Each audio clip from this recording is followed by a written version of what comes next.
शहर से काफ़ी दूर एक पहाड़ी थी। ये पहाड़ी जंगली फलों और फूलों के टेढ़मेढ़े दरख्तों से इस तरह ढकी हुई थी कि कोई ऊपर से देखता तो पहाड़ पर पत्थर या मिट्टी कुछ नजर न आता। सब कुछ हरा ही हरा या फूलों का नीला पीला सुर्खी दिखाई देता। बहुत खूबसूरत जगह थी। पहाड़ी की दूसरी तरफ दो तीन छोटी बस्तियां थीं। इन बस्तियों में किसान, चरवाहे, ग्वाले और लकड़ी का काम करने वाले हुनरमंद बसते थे। पहाड़ी के दामन में सिर्फ एक सड़क बनी थी। ये सड़क शहर से आती थी। सड़क पक्की नहीं थी, बस बड़े बड़े पत्थरों को मिट्टी में दबाकर और ऊपर से रोड़ी, कंकर, मिट्टी फैलाकर हमवार किया गया था। बहुत ज्यादा मेहनत या रकम लगाने की जरूरत भी क्या थी, इसलिए कि सड़क कम ही चलती थी। इस पर से दिन में बस दूध ले जाने वाले ग्वाले अपनी साइकिलें खड़खड़ाते गुजरते थे, या फिर बकरियों का रेवड़ घेरते हुए कुछ चरवाहे, या हफ्ते में दो तीन बार इस सड़क से घोड़ों पर सवार सरकारी कारिंदों का गुजर होता। किसी बस्ती वाले का खत या तार तो डाक मुंशी अपनी पुरानी साइकिल उठाकर इस सड़क से होते हुए बस्तियों में चले जाते और आधा दिन लगाकर गिनती के दो चार खत या तार पहुंचाते। कभी तो इन्हें इस तरफ आते हुए एक डेढ़ हफ्ता भी हो जाया करता था। किसी का कोई खत न आए तो भला वो किसलिए उधर जाए। खुद बस्तियों के लोग कभी कभार ही शहर जाते थे। अपनी ज़रूरत का सारा सामान वहीं के एक दुकानदार से खरीदा करते थे। दुकानदार ने बस्तियों के बीचों बीच झरने के बराबर छोटे से एक टीले पर अपनी दुकान बनाई थी। वो रहता भी दुकान में ही था। पाबंदी के साथ 10-12 दिन बाद अपनी घोड़ा गाड़ी तैयार करता और शहर की तरफ सुबह सवेरे रवाना हो जाता। दुकान के लिए ढेरों चीजें खरीद कर शाम होते होते वापस आ जाता। इस तरह सूरज डूबने से पहले वो अपने घर में होता था। जिस दिन दुकानदार को शहर जाना होता, उस दिन वो बस्ती की एक बड़ी बी को दुकान पर बिठा जाता। उसकी गैर मौजूदगी में बड़ी बी ग्राहकों को सौदा सल्फ देती रहती। दुकानदार आ जाता तो बड़ी भी उसके और अपने लिए खाना तैयार करती, क्योंकि रात बड़ी भी अपने घर तो जा नहीं सकती थी। वो मचान पर बिछे बिस्तर पर सोने चली जाती। दुकानदार ने बड़ी बी के लिए दुकान में दो छत्ती बनाकर लकड़ी की सीढ़ी लगा दी थी। बड़ी बी सीढ़ी पर संभल संभल कर पैर रखती हुई मचान पर फिर बिस्तर पर पहुंच जाती। इन्हें सीढ़ियाँ चढ़ने में ये मुशक्कत अच्छी नहीं लगती थी, मगर क्या करती। नीचे दुकान में सोने का ख्याल ही नहीं डर लगता था। दुकानदार नीचे सोने से डरता तो नहीं था, लेकिन सूरज डूबते ही दुकान के सब दरवाजे बंद कर लेता और फिर सुबह से पहले इन्हें खोलता नहीं था, चाहे कुछ हो जाए, कोई भी आ जाए। इन सब बातों की एक वजह थी। वजह यह थी कि बस्तियों के लोगों ने सुन रखा था कि खूबसूरत पहाड़ी पर बहुत से कटीले जानवरों के भट्ट हैं। वहाँ चीतों का एक जोड़ा रहता है, बड़ा ही खौफनाक। दो खानदान रीछों के हैं और एक बूढ़ा शेर भी कहीं से आ गया है। लोग बताते थे कि पहाड़ी पर और भी खतरनाक जानवर हैं, मगर किसी को इनकी तफसील मालूम नहीं थी। इन कटीले जानवरों को बहुत कम लोगों ने देखा था, बल्कि देखने वाले शायद पहले कभी वहाँ रहते होंगे। अब या तो वो चले गए थे या फिर मरखप गए थे। कटीले जानवरों की आवाज़ें अलबत्ता बहुत सोने सुन रखी थी। दुकानदार का ख्याल था कि उसने शेर और चीते की आवाज़ें सुनी है। गांव के चौकीदार, लोहार, हज्जाम और बहुत से किसानों का यह दावा था कि उन्होंने भी रीछों की आवाज़ें सुनी है। एक चरवाहा कहता था कि एक बार वो शहर गया। लौटते हुए रास्ते में से बहुत रात हो गई। वापस शहर जाना मुमकिन नहीं था, फासला बहुत था। इसलिए वो पहाड़ी के एक ऊंचे दरख्त पर चढ़ गया और बहुत सारी रात जागता रहा और खौफ से कांपता रहा, क्योंकि उस हर तरफ से कटीले जानवरों की डरावनी आवाज़ें आती रही थी। खौफनाक साए हर तरफ चलते फिरते थे। सुबह खौफ से अदमुआ वो बेचारा जैसे तैसे दरख्त से उतरा और हजार परेशानियों के बाद गांव पहुंच सका। इस तरह के बहुत से किस्से थे जो हर गांव में मशहूर थे। बहुत से लोगों ने खिड़कियों से झांक कर रातों के वक्त कटीले जानवरों को सायों की तरफ बस्ती में घूमते फिरते देखा था और उनकी आवाज़ें सुनी थी। वो अपने बच्चों को उन सायों और आवाज़ों के बारे में बताते रहते थे। तो बरसों से खूबसूरत पहाड़ी की दूसरी तरफ बसे गांव वाले कटीले जानवरों के खौफ से इसी तरीके पर जिंदगी गुजार रहे थे। उनके गलियों मोहल्लों में दिन के वक्त तो खूब चहल पहल रहती, मगर मगरिब होते ही सन्नाटा हो जाता। लोग दम साधे नींद का इंतजार करते रहते। ऐसी कुछ आदत हो गई थी कि गोद के बच्चे तक आवाजें नहीं निकालते थे। खैर, तो एक दिन सबाहत नाम का एक लड़का पहाड़ी बस्तियों की तरफ जाने के लिए शहर से रवाना हुआ। वो दुकानदार का भतीजा था और चचा की दावत पर छुट्टियां गुजारने जा रहा था। दुकानदार ने अपने खत में सबाहत को अच्छी तरह लिख भेजा था कि दिन ही दिन में वो दुकान पर पहुंच जाए, रात के वक्त हरगिज इधर का रुख न करे। इसके सिवा चचा ने और कुछ नहीं लिखा था। सबाहत शहर से चला तो अच्छी तरह धूप निकली हुई थी। वो पहाड़ी के दामन में बनी सड़क पर चल पड़ा। सड़क पर कुछ दूर उसने एक बड़े मियाँ को खाकी वर्दी पहने, चमड़े का झोला लटकाए अपने साइकिल पर आहिस्ता आहिस्ता जाते देखा। सबाहत तो था ही खिलंडरा लड़का। उसने दौड़ लगा के बड़े मियाँ की साइकिल को जा लिया, उनको सलाम किया और दुकान के बारे में पूछा। वो पहाड़ी से किस तरफ है? बड़े मियाँ साइकिल से उतर गए। वो शहर से आते हुए थक गए थे, जरा सस्ताना भी चाहते थे।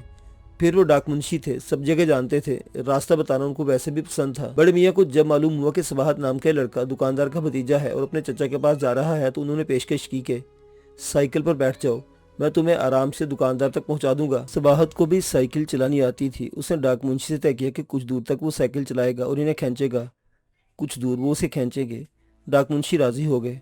बहुत आराम से दोनों पहाड़ी के दामन में बनी सड़क पर चले जा रहे थे। इत्तेफाक से दूसरी तरफ से एक जीप गाड़ी ढलवान से उतर रही थी। उस वक्त सबाहत साइकिल चला रहा था। डाक मुंशी कैर पर बैठे थे। सबाहत अपने ख्यालों में गुम साइकिल चला रहा था। वो सोच रहा था कि पहली बार चचा के पास जा रहा है, खूब सैर करूंगा, यानी उसका पूरा ध्यान सड़क पर नहीं था। अचानक जीप को सामने देखकर वो गड़बड़ा गया और परेशानी में साइकिल का पिछला पहिया जीप गाड़ी के मडगार्ड से टकरा गया। साइकिल और डाक मुंशी और सबाहत दूर जा गिरे।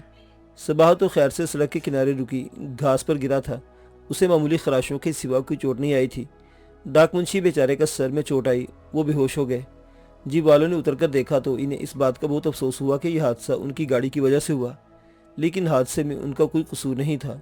सबाहत को बड़ी शर्मिंदगी और बहुत फिक्र थी, मगर अब क्या हो सकता था। डाक मुंशी की साइकिल तो बिल्कुल टूट फूट कर टेढ़ी हो गई थी।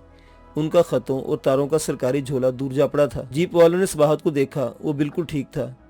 जीप वालों ने सोचा बेहोश डाक मुंशी को फौरन शहर के अस्पताल ले जाना चाहिए, सर की चोट है, माहिर डॉक्टर को दिखाना अच्छा होगा। उन्होंने सबाहत को भी शहर पहुंचाने की पेशकश की, मगर उसे तो आगे जाना था, उसने इनकार कर दिया। इस तमाम परेशानी में बहुत सा वक्त जाया हो गया था। जीप वालों ने बेहोश डाक मुंशी को जीप में डाला और वो शहर की तरफ तेजी से रवाना हो गए। उनके जाने के बाद सबाहत की नजर टूटी फूटी साइकिल और डाक के थैले पर पड़ी।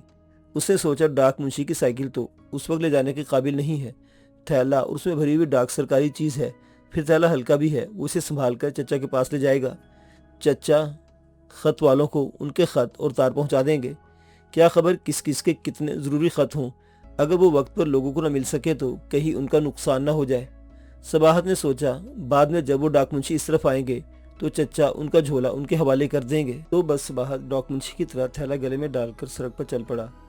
हादसे की वजह से काफी वक्त जाया हो गया था, इसलिए वो तेज से चल रहा था। डाक मुंशी ने सबाहत को रास्ता समझा दिया था। इसने सोचा वो सड़क छोड़कर किसी करीब के रास्ते से पहाड़ी पर चढ़कर दुकान तक पहुंच सकता है, तो फिर क्यों इस लंबी सड़क पर वक्त जाया करे। इसलिए वो सड़क छोड़कर जंगली फूलों और फूलों से लदे हुए टेढ़मेढ़े दरख्तों के दरमियान से रास्ता बनाता हुआ खूबसूरत पहाड़ी पर चढ़ने लगा। पहाड़ी पर तरह तरह की चिड़िया और तितलियां उड़ती फिरती थी। सफेद सफेद खरगोश और रंग बिरंगे गिरगिट थे और दरख्तों के तनों पर चलते शोख रंग वाले कीड़े मकोड़े थे। कहीं फलदार दरख्तों पर तरह तरह के फल पक रहे थे। सबाहत इन सब खूबसूरत चीजों को देखता और पहाड़ी फलों के मजे चखता हुआ चलता रहा। वो अपने अंदाजे ही से चल रहा था और समझ रहा था कि घंटा भर में पहाड़ी की दूसरी तरफ उतर जाएगा और दुकान तक पहुंच जाएगा। मगर सबाहत रास्ता भूल चुका था। फिर शाम गहरी हो गई और परिंदे शोर करते अपने बसेरों को आने लगे। सूरज डूब गया और सबाहत पहाड़ी के घने जंगल के अंधेरे में और भी भटक गया। मगर वो बाहिम्मत लड़का तो सोचा कुछ देर बाद चांद निकल आएगा। पूरे चांद की रात है, काफी रोशनी होगी। खैर चांद तो निकल आया और सबाहत चांद की ठंडी रोशनी में पहाड़ी से उतरने का रास्ता ढूंढने लगा। आधी से ज्यादा रात गुजर गई थी। सबाहत थक गया था, उसे भूख भी लग रही थी। मगर चांदनी रात में पहाड़ी के सरसब्ज दरख्तों और रात को घूमने सैर करने वाले जानवरों की आवाजों ने कुछ ऐसा समा बांधा था और रात में खिलने वाले फूलों की खुशबू ने कुछ ऐसा जादू चलाया था कि सबाहत को भूख और थकन का इतना ख्याल नहीं आया। वो पहाड़ी रात की खूबसूरती में मगन चलता रहा। आखिर सुबह होते होते दूसरी तरफ उतर गया। वो डाक मुंशी के बताए हुए रास्ते के निशानात को पहचान गया। उसने वो झरना देख लिया था जिसके पास टीले पर उसके चचा की दुकान थी। जब वो दूसरी तरफ उतरा तो सूरज आसमान में बुलंद हो चुका था। सबाहत का दुकानदार चचा अपनी दुकान खोल रहा था। उसने देखा कि गले में डाक का थैला डाले उसका भतीजा पहाड़ी के घने जंगल ही से उसकी तरफ आ रहा है। तो पहले उसे अपनी आंखों पर यकीन नहीं आया, भला इस तरफ से इस वक्त कोई कैसे आ सकता है, और फिर सबाहत डाक के थैले के साथ क्यों आएगा। उसने सोचा ये नजरों का धोखा है। मगर जब सबाहत दौड़कर अपने चचा के पास पहुंचा और उससे बगलगीर हुआ तब दुकानदार चचा की हैरत का ठिकाना नहीं रहा। सबाहत ने चचा को बताया कि किस तरह वो सुबह के वक्त शहर से चला था, डाक मुंशी के साथ साइकिल पर आ रहा था तो जीप गाड़ी को हादसा हुआ और किस तरह वो करीब के रास्ते की लालच में पहाड़ी पर चढ़ गया और रात भर भटकता रहा। रात में पहाड़ी पर अकेला। चचा तो सुनकर बेहोश होते होते बचा। उसने सबाहत से पूछा क्या उसे जंगल में शेर, चीते और रीछ नहीं मिले। सबाहत के लिए कटीले जानवरों वाली बात बिल्कुल नहीं थी। उसे चिड़िया और तितली और खरगोश और गिरगिट बेशक मिले थे और जंगल के रसीले फल और फूल भी। उसने जेब से निकालकर कुछ फल अपने चचा को दिखाए।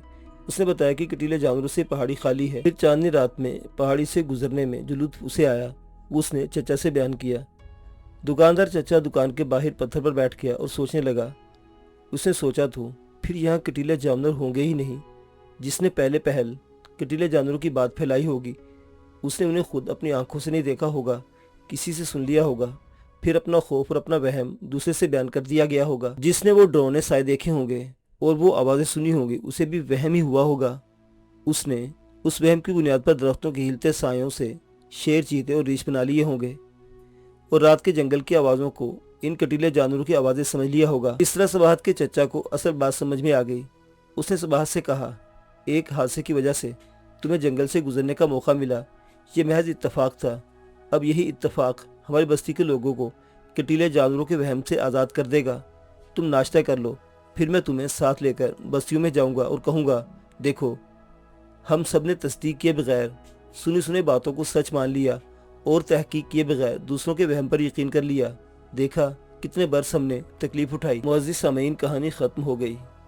आप जान गए होंगे कि किस तरह एक हिम्मत वाले लड़के ने एक रात के सफ़र में बहुत से लोगों को बेबुनियाद खौफ से निजात दिलाई, इसलिए कि उसने रात का ये सफ़र बेखौफी से किया था और हर किस्म के वहम से आज़ाद होकर किया था। आपको ये कहानी कैसी लगी? अपनी आरा का इजहार कमेंट बॉक्स में ज़रूर कीजिएगा। कहानी सुनने का शुक्रिया। अल्लाह हाफिज़।